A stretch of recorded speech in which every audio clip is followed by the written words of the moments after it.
6 tahun setelah perceraian, aku tak pernah menyangka akan bertemu lagi dengan mantan suami di pinggir jalan. Dia bukan lagi pria yang dulu kenal, kini lusuh, kurus, dan mengemis. Aku bahkan tak percaya saat menyadari kalau itu dia. Tanpa pikir panjang, aku memberinya uang belasan juta, berharap bisa membantunya bangkit. Namun saat aku hendak pergi, aku melihat seorang anak laki-laki di belakangnya kurus, ketakutan, dan berpakaian lusuh. Saat aku menatapnya lebih lama, jantungku langsung jatuh. Itu anakku sendiri yang sudah 6 tahun hilang dariku. Aku mencoba memeluknya, tapi dia justru menjauh dan bersembunyi di balik ayahnya. Disitulah aku sadar selama ini aku tidak pernah tahu apa yang sebenarnya terjadi. Dan ketika mantan suamiku akhirnya menjelaskan alasan mereka pergi, aku terpukul. Ternyata perpisahan kami bukan seperti yang aku kira. Ada seseorang yang memisahkan aku dari anakku. Dan orang itu ternyata, sebelum kita mulai ceritanya, buat kalian yang sudah subscribe dan like ke cerita Nazea, semoga selalu sehat dan dilancarkan rezekinya. Tulis di kolom komentar kalian nonton dari kota mana. Semoga ada pelajaran berharga dari kisah ini. Jadi, simak sampai selesai. 6 tahun bukan waktu yang sebentar. Selama 6 tahun itu aku sudah berusaha menghapus semua kenangan tentang mantan suamiku, Andi. Bukan karena aku membencinya sepenuhnya, tapi karena perceraian kami meninggalkan luka yang terlalu dalam untuk terus aku ingat. Setelah kami resmi berpisah, Andi pergi membawa anak kami, Arya. Waktu itu Arya berusia 5 tahun. Aku sempat memohon agar anak itu tinggal bersamaku, tapi Andi bersikeras membawanya. Katanya, aku akan menjaga Arya dan memastikan anak kita hidup layak. Aku percaya. Atau lebih tepatnya, aku terpaksa percaya karena saat itu aku sudah terlalu lelah menghadapi semuanya. Sejak hari itu, aku tidak pernah benar-benar tahu bagaimana kehidupan mereka. Andi mengganti nomor telepon. Rumah kontrakannya juga beberapa kali pindah. Setiap kali aku mencoba mencari kabar Arya, selalu saja tidak ada yang tahu. Aku hanya bisa berharap anakku baik-baik saja. Sampai suatu sore, 6 tahun setelah perceraian kami, aku melihat seorang pria duduk di pinggir jalan sambil menundukkan kepala. Awalnya aku tidak memperhatikannya. Aku sedang mengemudi pulang ketika lampu merah membuat kendaraanku berhenti. Di antara deretan pengemis yang berdiri di sekitar kendaraan, seorang pria terlihat berbeda. Bajunya kusam, celananya penuh noda, rambutnya panjang dan berantakan. Tangannya memegang gelas plastik bekas air mineral. Aku hampir mengalihkan pandangan, tapi entah kenapa wajah pria itu terasa sangat familiar. Aku memperhatikan lebih lama, jantungku langsung berdegup kencang. Tidak mungkin. Aku membuka kaca mobil sedikit. Pria itu mengangkat wajah dan saat mata kami bertemu, tubuhku seketika terasa kaku. Andi, mantan suamiku. Orang yang 6 tahun lalu pergi meninggalkanku dengan membawa anak kami, kini duduk sebagai pengemis di pinggir jalan. Aku tidak bisa berkata apa-apa. Andi pun tampak membeku. Untuk beberapa detik, kami hanya saling menatap. Kemudian dia buru-buru menundukkan wajah. Seolah malu aku melihat keadaannya. Aku ingin marah. Aku ingin bertanya kemana saja dia selama ini. Aku ingin menuntut penjelasan tentang Arya. Tapi semua kata itu hilang ketika aku melihat tubuhnya yang kurus dan wajahnya yang jauh lebih tua dari usianya. Aku akhirnya turun dari mobil. Andi langsung berdiri. Nisa, itu pertama kalinya aku mendengar suaranya lagi setelah 6 tahun. Suaranya bergetar.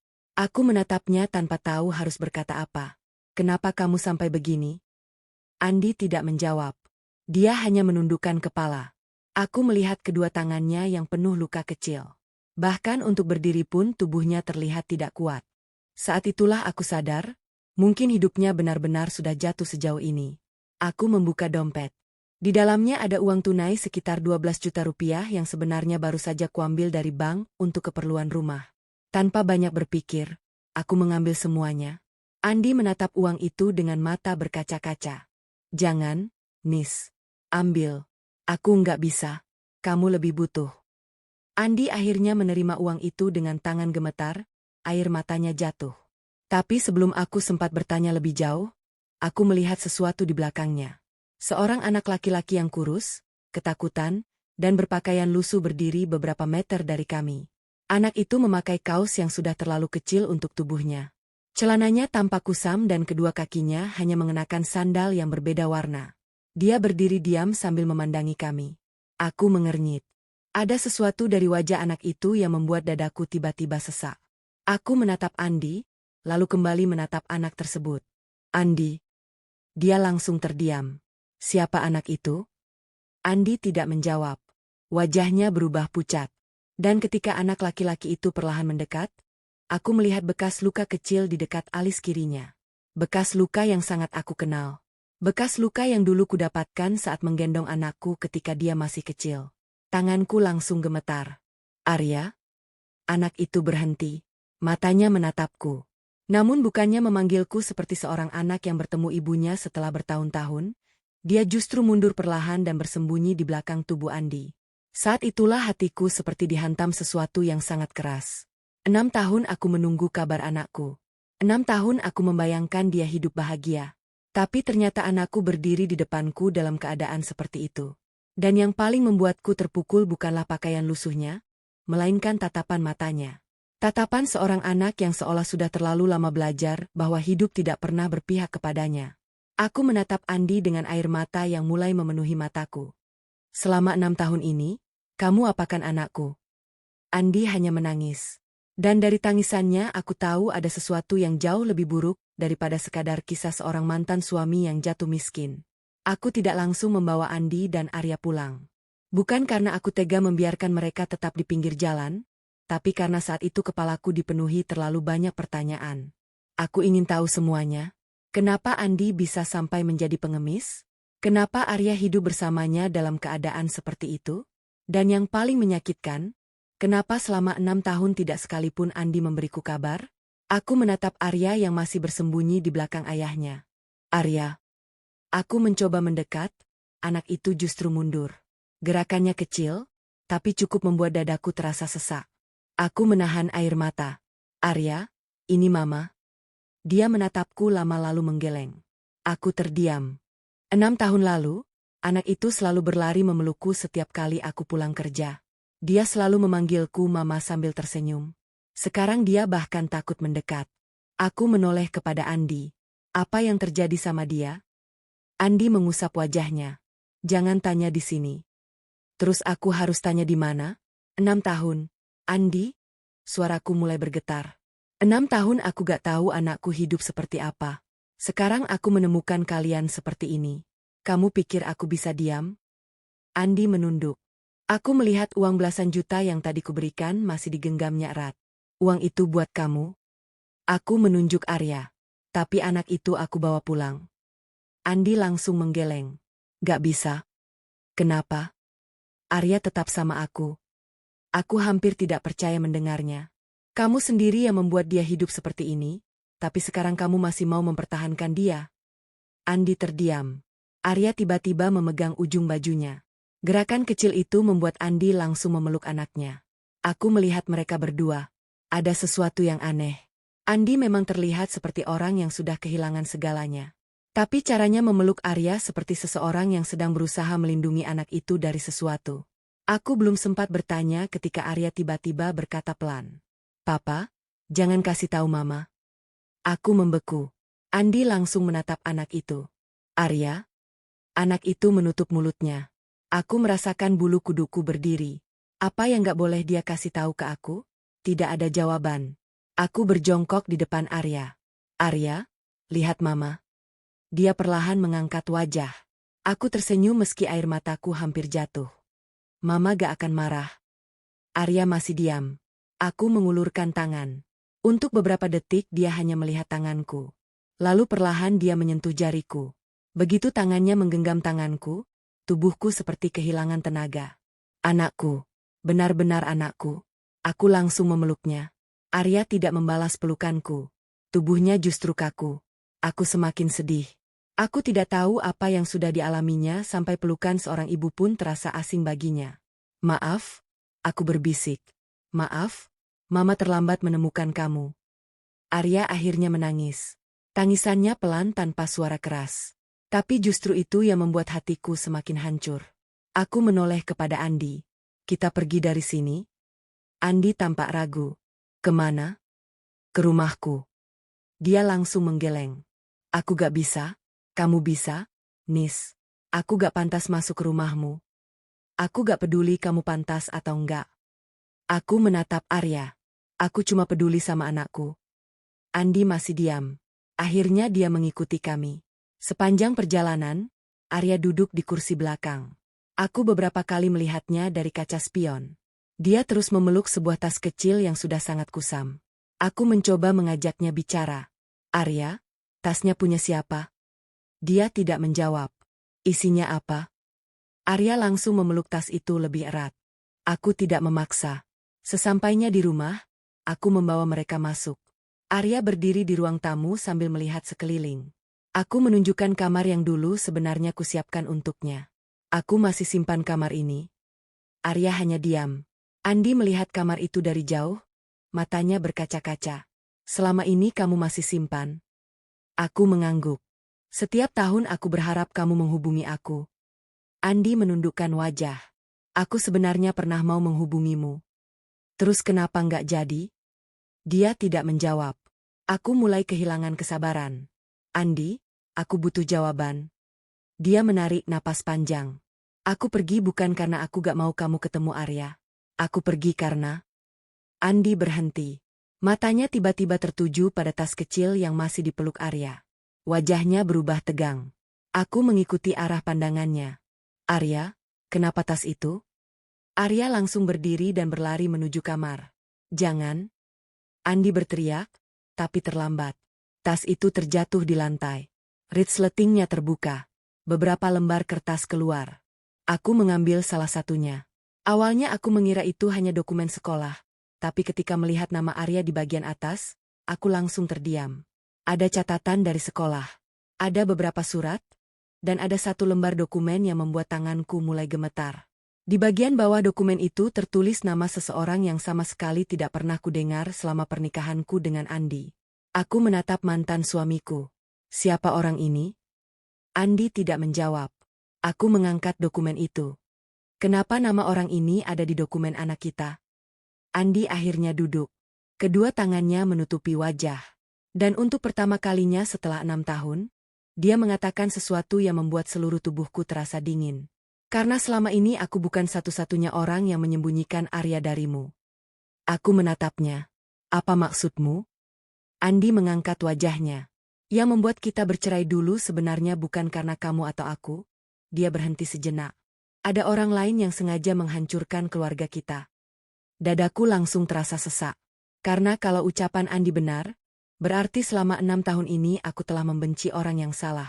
Dan seseorang yang selama ini kukira tidak ada hubungannya dengan kehancuran rumah tanggaku, ternyata masih mengawasi Arya sampai sekarang. Aku menatap Andi tanpa berkedip. Siapa orangnya? Andi tidak langsung menjawab. Dia hanya menatap lantai, sementara tangannya masih gemetar. Andi, aku sudah kehilangan 6 tahun bersama anakku. Jangan sekarang kamu malah bikin aku semakin bingung. Andi menarik napas panjang. Namanya Siska. Nama itu terdengar asing di telingaku. Siska siapa? Dulu dia bekerja di perusahaan tempatku bekerja. Aku mengernyit. Aku gak pernah dengar nama itu, karena kamu memang gak pernah cerita. Aku langsung tertawa kecil, tapi bukan karena lucu. Jadi sekarang kamu mau bilang ada perempuan lain yang selama ini ikut campur dalam rumah tangga kita? Andi menggeleng. Bukan begitu. Lalu dia menatapku. Siska adalah adik dari orang yang pernah aku bantu waktu masih bekerja. Aku masih tidak mengerti. Andi kemudian menceritakan semuanya. 6 tahun lalu, beberapa bulan sebelum kami bercerai, perusahaan tempatnya bekerja mengalami masalah besar. Ada uang perusahaan yang hilang, dan nama Andi tiba-tiba muncul dalam laporan internal. Andi membantah, tapi tidak ada yang percaya. Aku pun waktu itu ikut panik. Setiap hari Andi pulang dengan wajah tegang. Teleponnya terus berbunyi. Beberapa orang bahkan datang ke rumah dan menanyakan sesuatu yang tidak pernah aku pahami. Aku masih ingat masa itu. Aku pikir Andi menyembunyikan utang. Aku pikir dia berbohong kepadaku. Dan puncaknya terjadi ketika aku menemukan beberapa dokumen keuangan di dalam tasnya. Aku menuduhnya menipu keluarga. Kami bertengkar hebat. Tidak lama kemudian Andi meminta cerai. Saat itu aku benar-benar hancur. Aku mengira dia sudah tidak mencintaiku. Aku mengira dia sengaja meninggalkan aku dan Arya demi menyelamatkan dirinya sendiri. Ternyata ceritanya berbeda. Kenapa kamu gak pernah menjelaskan semuanya? Aku menahan air mata. Kenapa kamu membiarkan aku membencimu selama 6 tahun? Andi menatapku dengan mata merah. Karena waktu itu aku mendapat ancaman. Aku terdiam. Ancaman dari siapa? Siska? Andi melanjutkan. Dia bilang kalau aku membawa masalah itu ke polisi, Arya akan celaka. Aku langsung berdiri. Apa? Dia tahu semua tentang Arya, sekolahnya, rumah kita, kebiasaanmu, bahkan tempat kamu bekerja. Aku menatap anakku yang sedang duduk di ujung sofa. Tiba-tiba semua terasa jauh lebih mengerikan. Terus kenapa kamu membawa Arya pergi? Karena aku pikir kalau Arya bersamaku, dia lebih aman. Aku menggeleng. Kamu pikir hidup di jalan seperti ini membuat dia aman? Andi langsung menundukkan wajah. Aku kehilangan pekerjaan. Semua rekeningku diblokir. Aku gak punya uang. Aku mencoba mencari pekerjaan lain. Tapi setiap kali hampir diterima, selalu ada masalah. Terus aku akhirnya mengemis. Suaranya pecah. Aku malu, Nis. Aku tidak menjawab. Bukan karena aku tidak kasihan. Aku hanya sedang berusaha menerima kenyataan bahwa selama ini aku salah menilai semuanya. Andi yang selama ini kukira meninggalkan anaknya, ternyata justru membawa Arya bersamanya. Tapi ada satu hal yang tetap tidak bisa kuterima. Kenapa kamu gak menyerahkan Arya kepadaku? Andi menatapku. Karena ancamannya jelas, dia menelan ludah. Kalau Arya kembali ke kamu, mereka akan mencari kalian. Aku terdiam. Saat itulah Arya tiba-tiba berbicara. Papa selalu bilang, Mama jangan dicari. Aku menoleh. Kenapa? Arya menunduk. Karena nanti orang jahat datang. Aku langsung mendekatinya. Siapa orang jahatnya? Arya tidak menjawab. Dia hanya membuka tas kecil yang tadi terjatuh. Dari dalamnya dia mengambil sebuah foto. Aku menerima foto itu. Begitu melihatnya, napasku seolah berhenti. Di dalam foto itu ada Andi, ada Arya, dan ada seorang perempuan yang tidak kukenal. Tapi bukan itu yang membuatku terpukul. Di belakang foto tersebut tertulis tanggal. Tanggal itu adalah 3 tahun setelah perceraian kami. Artinya, perempuan itu masih menemui Andi dan Arya setelah kami berpisah. Aku membalik foto itu lagi, ada tulisan tangan di belakangnya. Jangan pernah bawa anak ini ke ibunya. Aku menatap Andi. Kamu dapat foto ini dari siapa? Andi tidak menjawab. Aku mulai merasa ada sesuatu yang tidak masuk akal. Kalau Siska benar-benar ingin menjauhkan Arya dariku, kenapa dia masih memantau mereka? Dan kenapa ada foto yang sengaja disimpan di dalam tas Arya? Aku memperhatikan foto itu lebih dekat. Di sudut bawah terlihat sebuah logo. Logo sebuah yayasan. Aku mengenal logo tersebut. 6 tahun lalu, aku pernah melihat logo yang sama di sebuah dokumen yang ditemukan di rumah kami.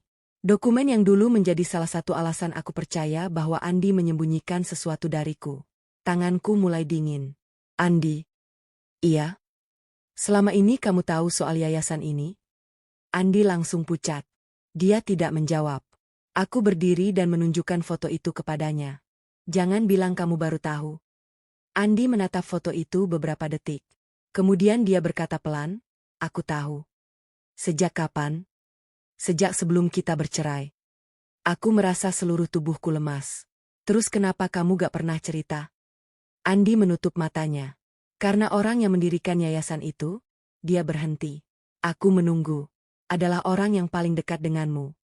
Aku langsung terdiam.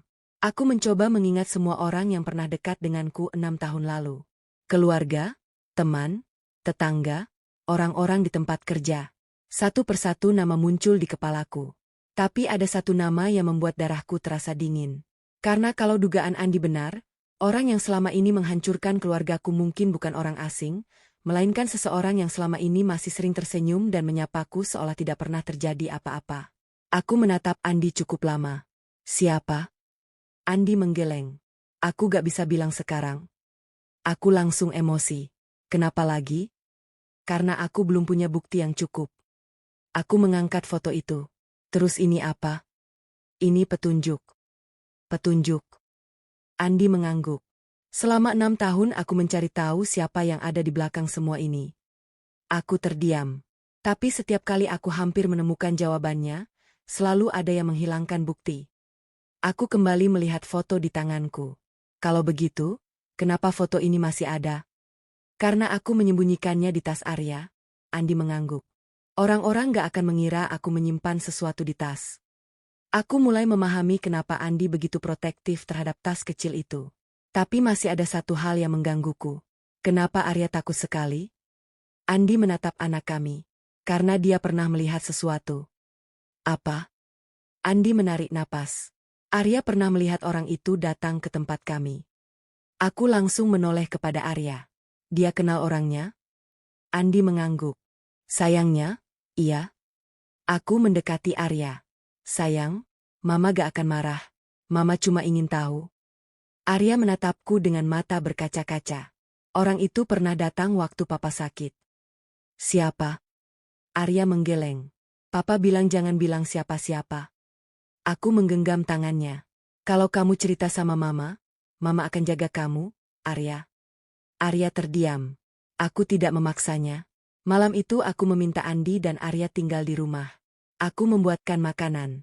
Arya makan dengan lahap. Melihatnya makan seperti itu membuatku sadar betapa banyak hal yang mungkin selama ini tidak dia dapatkan. Aku bahkan hampir menangis ketika melihat dia menyimpan sebagian lauk ke dalam saku. Arya, kenapa disimpan? Dia terdiam. Untuk besok. Dadaku langsung sesak. Kamu gak perlu simpan. Aku mengambil piring tambahan. Kalau lapar, bilang sama Mama. Arya menatapku. Mama enggak marah. Aku menggeleng. Enggak. Untuk pertama kalinya malam itu, dia tersenyum kecil. Senyum yang langsung membuatku teringat Arya di masa kecil. Setelah anak itu tidur, aku duduk berdua dengan Andi di ruang tamu. Aku ingin mendengar semuanya. Andi akhirnya menceritakan masa lalu kami dari sudut pandangnya. Ternyata 6 tahun lalu, bukan hanya masalah uang perusahaan yang membuat hidupnya hancur. Ada seseorang yang memalsukan tanda tangannya. Andi dituduh mengambil uang dalam jumlah besar. Dia memang sempat diperiksa, tapi sebelum masalah itu selesai, muncul ancaman terhadap Arya. Andi memilih diam. Dia menjual mobil, menjual beberapa barang, bahkan menghabiskan tabungan kami. Aku yang tidak tahu apa-apa mengira uang itu digunakan untuk berjudi atau membayar utang. Pertengkaran kami semakin sering sampai akhirnya Andi mengusulkan perceraian. Jadi selama ini kamu sengaja membuatku membencimu. Andi mengangguk. Aku pikir kalau kamu membenciku, kamu akan menjauh. Aku menatapnya dengan air mata. Kamu berhasil. Dia menunduk. Tapi aku gak pernah berhenti mencintai kalian. Aku tidak tahu harus marah atau menangis. 6 tahun hidup tanpa anak, 6 tahun merasa dibuang. Ternyata di balik semuanya ada ketakutan yang tidak pernah ku ketahui. Tapi aku belum bisa begitu saja memaafkan Andi.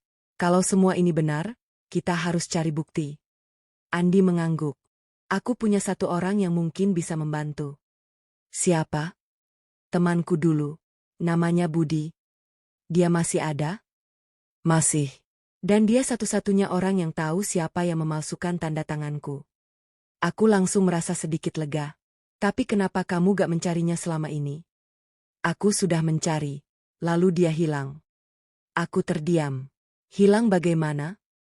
Nomornya mati, rumahnya kosong, bahkan keluarganya pindah. Aku mulai merasa masalah ini jauh lebih besar daripada yang kukira. Tiba-tiba terdengar suara benda jatuh dari kamar. Aku dan Andi langsung berdiri. Kami berlari ke kamar Arya. Pintu terbuka. Arya berdiri di dekat jendela dengan wajah pucat. Tas kecilnya berada di lantai. Aku langsung memeluknya. Ada apa? Arya menunjuk keluar jendela. Aku melihat ke arah halaman, tidak ada siapa-siapa, tapi pagar depan rumahku terbuka. Padahal aku yakin tadi sudah menguncinya. Andi langsung mengambil ponsel. Jangan keluar. Aku menatapnya. Kamu lihat sesuatu? Andi menggeleng tapi wajahnya berubah tegang. Dia mengambil tas Arya dan memeriksa isinya. Foto tadi masih ada, namun ada sesuatu yang hilang. Sebuah kertas kecil yang sebelumnya berada di dalam tas. Andi langsung pucat. Apa yang hilang?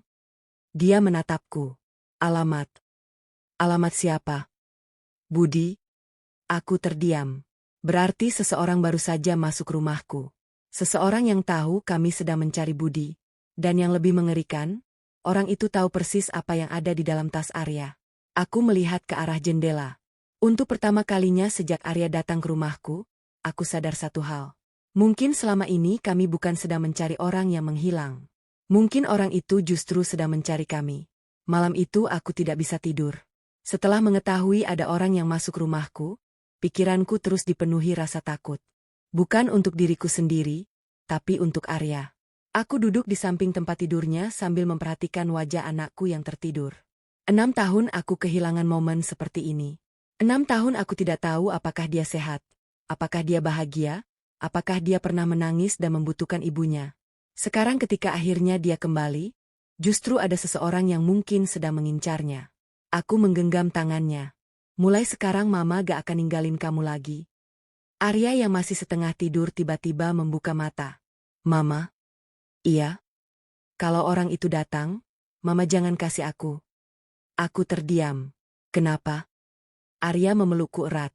Dia pernah bilang papa akan mati kalau aku dibawa ke mama. Dadaku seperti diremas. Aku menahan air mata.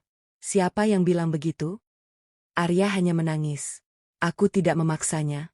Pagi harinya aku meminta Andi menceritakan semua yang dia ketahui tentang Budi. Budi adalah teman kerja Andi 6 tahun lalu. Dia bekerja di bagian keuangan perusahaan.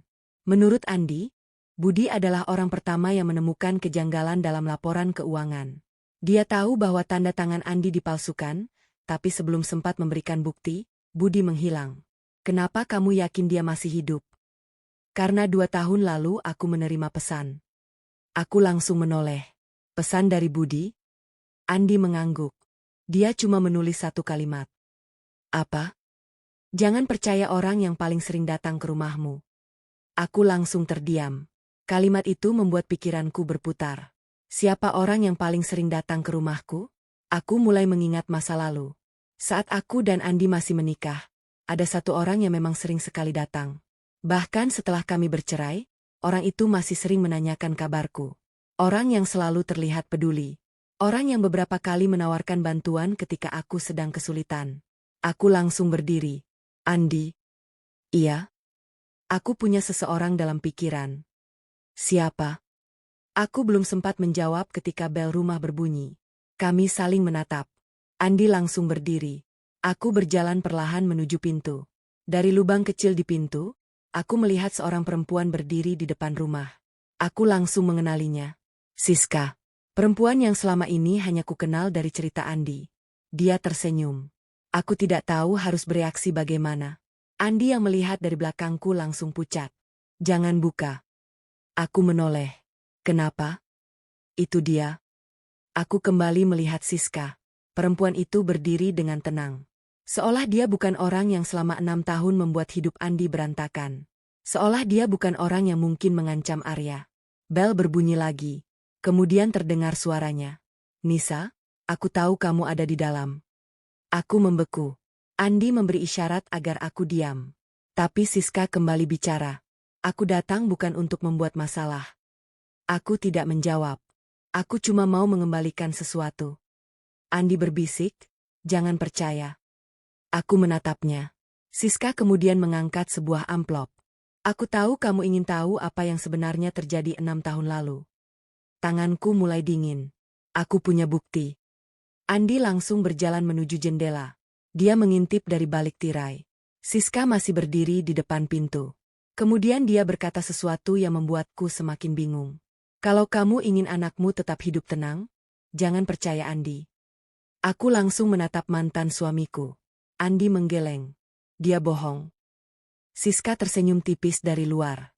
Aku tahu dia sudah cerita tentang aku, tapi dia belum cerita tentang dirinya sendiri. Aku terdiam. Siska kemudian meletakkan amplop itu di depan pintu. Aku akan pergi. Dia berjalan menjauh. Aku menunggu sampai mobilnya benar-benar meninggalkan halaman. Barulah aku membuka pintu. Amplop itu tergeletak di lantai. Aku mengambilnya. Di bagian depan hanya tertulis namaku, Nisa. Tanganku gemetar ketika membukanya. Di dalamnya ada beberapa lembar fotokopi dokumen. Aku membaca halaman pertama. Itu adalah laporan keuangan perusahaan Andi. Halaman kedua berisi transaksi yang mencurigakan. Halaman ketiga membuatku langsung membeku. Ada bukti transfer uang dalam jumlah besar. Tanggalnya tepat 1 minggu sebelum aku dan Andi bercerai. Nama pengirimnya adalah rekening milik Andi, tapi nama penerimanya adalah nama seseorang yang sangat kukenal. Aku membaca nama itu sekali lagi. Tidak mungkin. Aku membalik halaman berikutnya. Ada foto seseorang sedang menyerahkan sebuah amplop kepada Andi. Dan orang yang berdiri di samping Andi dalam foto itu membuat seluruh tubuhku terasa lemas. Orang itu adalah seseorang yang selama ini kupercaya. Seseorang yang bahkan beberapa hari lalu masih duduk di ruang tamuku. Aku perlahan menoleh kepada Andi. Kamu tahu soal ini? Andi melihat dokumen tersebut. Wajahnya berubah. Aku nggak pernah melakukan transfer itu. Tapi rekeningmu yang digunakan. Aku tahu. Terus kenapa namanya ada di sini? Andi tidak menjawab. Aku semakin curiga. Tiba-tiba Arya keluar dari kamar. Dia melihat foto itu. Wajahnya langsung pucat. Orang itu. Aku berjongkok di depannya. Kenapa, Arya? Arya menunjuk foto tersebut dengan tangan gemetar. Dia yang datang waktu papa sakit. Aku menatap foto itu, kemudian menatap Andi. Selama ini aku mengira musuh kami adalah Siska. Ternyata mungkin Siska hanya seseorang yang tahu sebagian kebenaran. Karena orang yang sebenarnya paling dekat dengan keluargaku baru saja terbongkar dari sebuah foto yang sengaja dikirimkan kepadaku. Dan ketika aku membaca halaman terakhir dokumen itu, aku menemukan satu kalimat yang membuatku sadar bahwa masalah ini belum selesai. Bukan Andi yang menerima uang itu. Uang tersebut ternyata dikirim kepada seseorang untuk membeli diamnya. Tentang keberadaan Arya. Aku membaca nama di dokumen itu berulang kali. Tanganku gemetar. Aku berharap mataku salah membaca. Tapi tidak. Nama itu benar-benar nama orang yang selama ini kupercaya. Orang yang masih beberapa hari lalu datang ke rumahku. Orang yang bahkan sempat memeluk Arya sambil mengatakan bahwa dia kasihan melihat hidup anak itu. Aku menatap Andi. Kenapa namanya ada di sini? Andi mengambil dokumen itu. Wajahnya langsung berubah. Aku nggak tahu. Kamu harus yakin, aku nggak pernah mengirim uang ini. Aku menunjuk bagian bawah dokumen. Tapi rekening pengirimnya rekeningmu. Andi terdiam. Kemudian dia menggeleng pelan. Nis, waktu itu semua akses rekeningku dipegang perusahaan. Aku membeku. Termasuk rekening yang ini? Iya. Aku mulai memahami sesuatu. Selama ini aku mengira Andi menyembunyikan uang dariku. Padahal mungkin rekeningnya memang digunakan tanpa sepengetahuannya. Tapi masih ada satu pertanyaan. Kalau uang itu dikirim kepada orang yang kukenal, untuk apa? Aku membaca halaman terakhir. Di sana ada catatan singkat. Uang diberikan agar anak tetap bersama ayahnya dan ibu tidak mencari tahu. Aku langsung menangis. Jadi selama 6 tahun, Arya bukan sekadar ikut Andi. Ada seseorang yang sengaja memastikan aku tidak pernah menemukan anakku. Aku menatap Arya. Anak itu berdiri di dekat pintu sambil memeluk tas kecilnya. Siapa orang itu, Arya? Dia tidak menjawab. Aku mendekatinya. Arya, kamu pernah lihat dia? Arya mengangguk. Sering. Dia datang kemana? Tempat papa tidur. Aku merasakan sesak di dada. Dia pernah menyakiti kamu? Arya menggeleng. Tapi dia pernah marah sama papa. Andi langsung menatap anak itu. Kapan?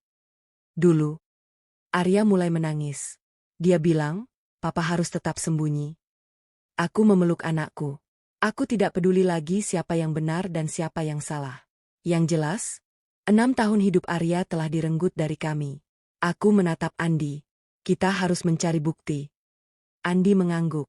Tapi kita harus hati-hati. Aku sudah terlalu lama diam. Aku mengambil ponsel. Aku mau orang itu datang ke sini.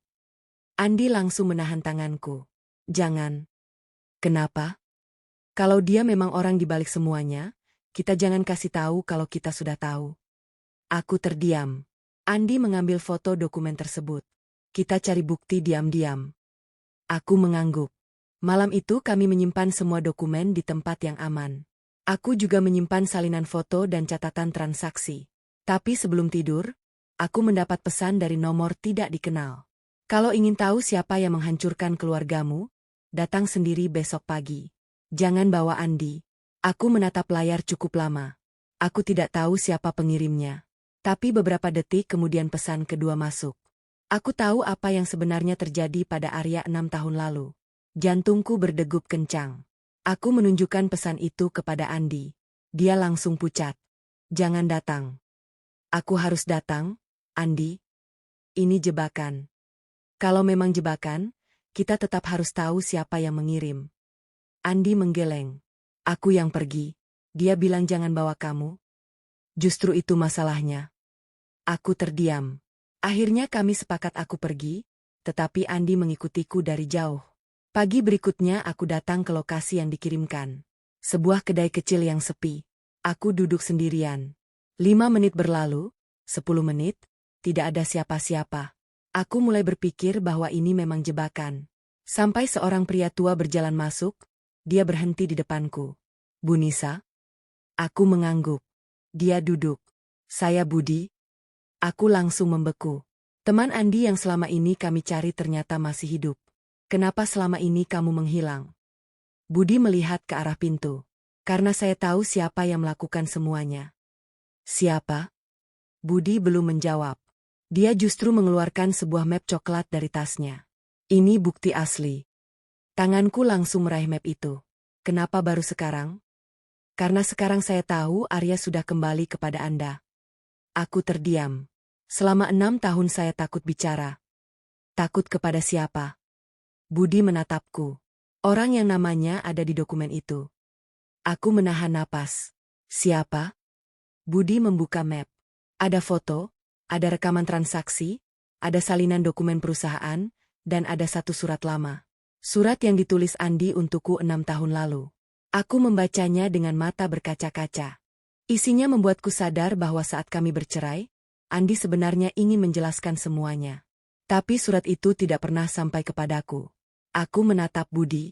Siapa yang menahan surat ini? Budi tidak langsung menjawab. Dia hanya menunjuk satu foto. Di foto itu terlihat seseorang mengambil surat tersebut dari kotak pos rumahku 6 tahun lalu. Aku melihat wajah orang itu. Tubuhku langsung terasa dingin. Karena orang itu adalah orang yang selama ini paling sering datang menemuiku setelah perceraian. Orang yang selalu mengatakan bahwa Andi adalah laki-laki jahat. Orang yang selama 6 tahun membuatku percaya bahwa mantan suamiku telah menghancurkan hidup kami. Aku menutup mulut. Air mataku jatuh. Selama ini, Budi mengangguk. Dia yang membuat Anda membenci Andi. Aku belum sempat berkata apa-apa ketika suara kursi bergeser terdengar dari belakang. Aku menoleh. Andi berdiri di sana. Wajahnya pucat, tapi bukan itu yang membuatku panik. Di luar kedai, sebuah mobil hitam berhenti. Budi langsung berdiri. Dia datang. Aku menatap keluar. Seseorang turun dari mobil dan ketika wajahnya terlihat jelas, aku merasa seluruh tubuhku membeku. Orang yang selama 6 tahun ku percaya itu ternyata benar-benar datang untuk menghentikan kami. Dia adalah orang yang selama 6 tahun selalu berada di sisiku. Orang yang dulu meyakinkanku bahwa perceraian dengan Andi adalah keputusan terbaik. Orang yang berkali-kali mengatakan bahwa Andi sudah tidak peduli kepada Arya. Orang yang selalu membuatku percaya bahwa mantan suamiku adalah penyebab semua penderitaan kami. Namanya Tari. Orang yang selama ini kuanggap seperti kakakku sendiri. Tari masuk ke dalam kedai dengan wajah tenang. Tapi begitu melihat Budi, wajahnya langsung berubah. Kamu? Budi berdiri. Kamu masih sama seperti 6 tahun lalu. Tari tidak menjawab. Andi maju selangkah. Kenapa kamu melakukan semua ini? Tari tertawa kecil. Karena waktu itu kalian terlalu bahagia. Aku menatapnya dengan air mata. Bahagia?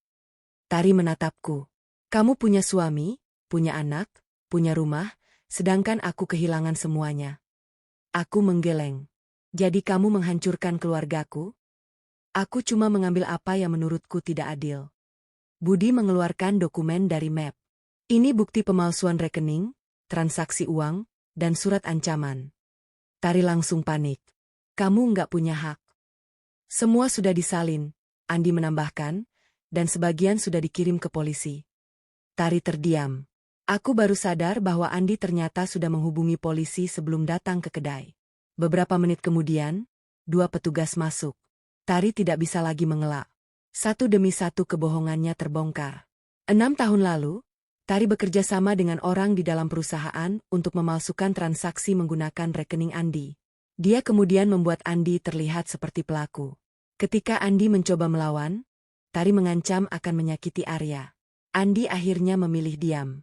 Tari juga yang mengambil surat yang ditulis Andi untukku. Dia memastikan surat itu tidak pernah sampai. Dia kemudian terus mengatakan kepadaku bahwa Andi meninggalkan kami karena perempuan lain. Aku menangis mendengar semuanya. Ternyata selama 6 tahun aku hidup dengan kebencian yang sengaja ditanamkan seseorang. Dan sementara aku membenci Andi, Andi justru hidup di jalan demi memastikan Arya tetap aman. Sebelum dibawa pergi, Tari menatapku. Nisa? Aku tidak menjawab. Aku cuma iri. Aku menatapnya. Iri bukan alasan untuk menghancurkan hidup orang lain. Tari menundukkan wajah. Petugas membawanya pergi. Aku berdiri diam. Semua terasa seperti mimpi. Andi mendekat. Nis? Aku menatapnya.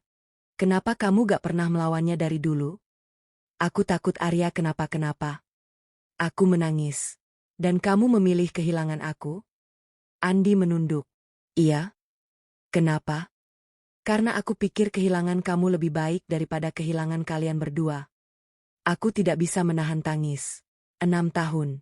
6 tahun kami hidup terpisah karena sebuah kebohongan.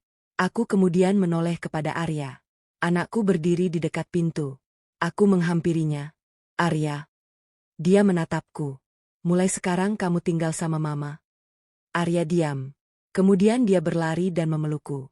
Untuk pertama kalinya setelah 6 tahun, anakku memanggilku dengan suara yang sangat pelan. Mama. Aku langsung menangis.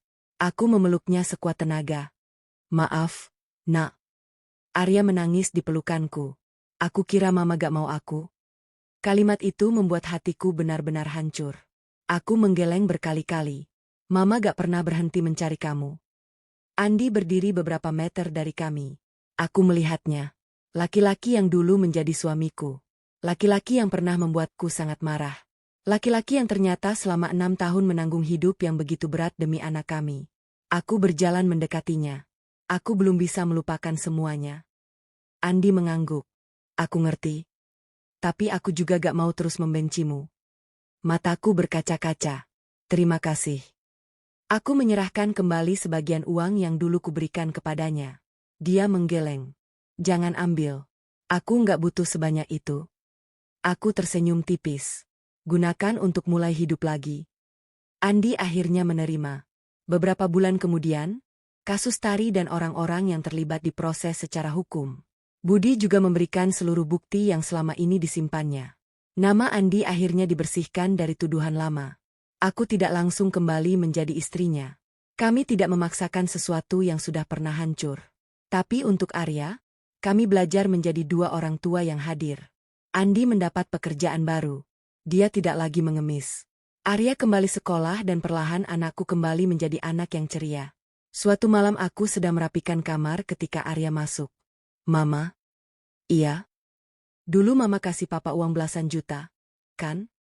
Aku tersenyum. Iya? Kenapa? Aku terdiam sebentar. Karena waktu itu Mama melihat Papa sebagai orang yang sedang membutuhkan pertolongan. Arya tersenyum. Padahal Papa juga butuh Mama. Aku terdiam. Kalimat sederhana itu membuat mataku berkaca-kaca. Ternyata uang belasan juta yang kuberikan hari itu bukanlah akhir dari cerita. Itu justru menjadi awal dari pertemuan kembali sebuah keluarga yang selama 6 tahun dipisahkan oleh kebohongan. Aku pernah mengira Andi adalah orang yang menghancurkan hidupku. Aku pernah mengira anakku telah melupakanku. Aku bahkan pernah mengira 6 tahun yang hilang tidak akan pernah bisa kembali. Ternyata aku salah. Memang ada waktu yang tidak bisa dikembalikan. Ada luka yang tidak bisa langsung sembuh. Tapi selama masih ada kejujuran, keberanian untuk mengakui kesalahan dan kemauan untuk memperbaiki keadaan, sebuah keluarga yang hancur pun masih bisa menemukan jalan untuk pulang. Dan sejak hari itu aku tidak lagi melihat Andi sebagai mantan suamiku yang pernah membuatku terluka. Aku melihatnya sebagai ayah dari anakku. Seorang pria yang pernah jatuh sampai menjadi pengemis, tetapi tetap berusaha menjaga anaknya dengan caranya sendiri. Sementara Arya adalah alasan kenapa kami akhirnya berhenti saling menyalahkan dan mulai belajar saling memaafkan. Karena ternyata 6 tahun perpisahan tidak benar-benar menghapus keluarga kami, hanya membuat kami terlambat menyadari betapa berharganya keluarga yang selama ini kami perjuangkan.